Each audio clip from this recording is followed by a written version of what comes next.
What's good, Josh? Kyle. Welcome back to my channel. And if you're not subscribed already, make sure you subscribe. About 80% of y'all aren't subscribed, so hit that subscribe button, turn on post notifications. It's free, and you can subscribe anytime you want.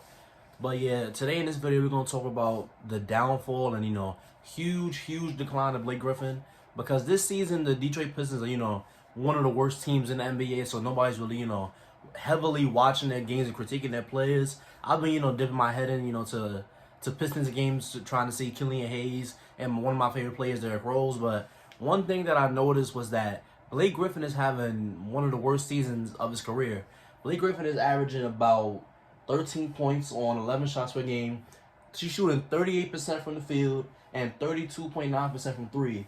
And he's taking 7 3-point shots a game out of 11 shots a game, total. So the big problem with Blake Griffin this year, I think he's taking way too many threes, because last year, well, I think his first season in Detroit, we saw Blake Griffin come and, expand his skill range. We saw, late in the Clipper days, like, the last season or the second to last season, like, we saw Blake Griffin starting to, shake the, just the athletic dunker role, like that tag, just being a dunker, just being a guy who catch lobs. He was actually starting to, handle the ball more, starting to take mid-range shots, expanded his range out to the three, and he was actually, doing stuff off the dribble to get to the rim. But I think so along the way, he lost his true self and his true game, because his true game is just straight layups, dunks, highly efficient shots. When you got a guy that's that athletic, not saying he's as athletic as he was 2012, 2013, catching city lobs from Chris Paul and all them.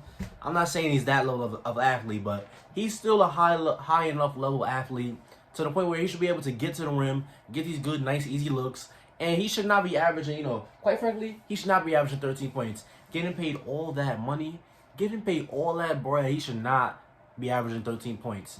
And, when I look at the shot totals for everybody else on this team, obviously, what I'm saying, Jeremy Grant is going to average more shots than, Blake Griffin. Jeremy Grant is averaging about, 25 points. So, of course, he's taking 18 shots a night. That's fine for that.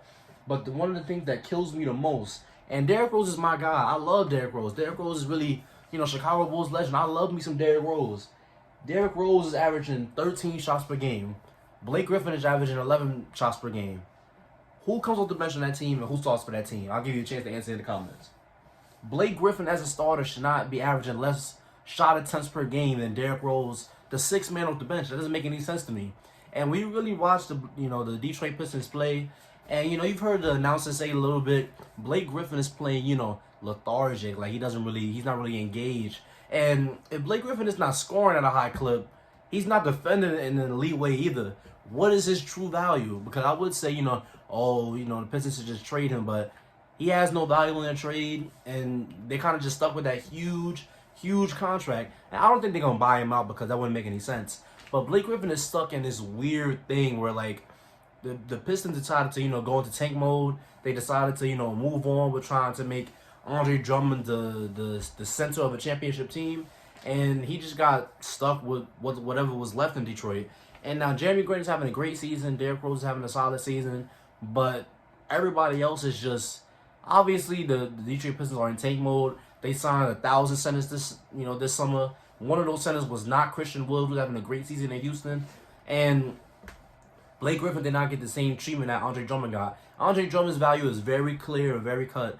He's a good, energy big that's going to come in, get a bunch of rebounds. He's going to get his post touches. Even though he's not a great post player, but he's good for, at least a double-double a night. At least maybe like 15 and 10. Andre Drummond is good for about, 15 points, 10 rebounds per night. And he plays defense. So it's like, the value you're getting with Andre Drummond.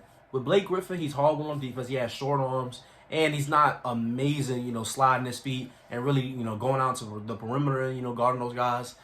And what his true value was scoring. But now that that's gone, Blake Griffin has no true value. So it's just like, it's sad to see, to be honest, because when you look at the old Blake Griffin, and, he's catching all these highlight lobs and stuff, he's doing all these crazy things. And then when you look at him now, he's just stuck in Detroit with a whole bunch of young guys, with a whole bunch of, novelty players. It's just like, his career has no future anymore. Like, he's getting paid a lot of money, but he's not playing, very meaningful basketball. And I do think that he needs to change the way he plays right now, because he should not be 3-point shots should not be the majority of Blake Griffin's offense. I don't care what anybody tells me. He's shooting, what? He's shooting 33% on threes on 7 a clip. That's not amazing. That's not even good. That's kind of bad, actually. That's bad. That's a bad 3-point efficiency rating. And from Blake Griffin, I don't want him taking that many threes a game anyway. Blake Griffin should be taking like maybe 3-4 threes per game, shooting about what, 38% of those threes, for that to even be a respectable jump shot for him. Now Blake Griffin can shoot threes, but at his higher clip, I don't think so.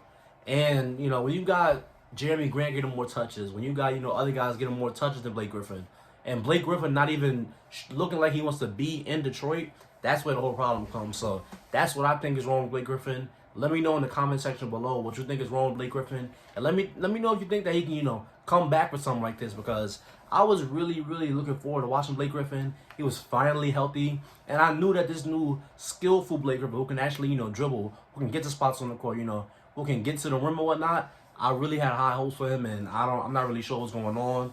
And hopefully he, you know, snaps out of this. It's still early in the season. We're not, you know, 50 games in yet. We're only about, well, 13, 14, 15 games in for the Pistons.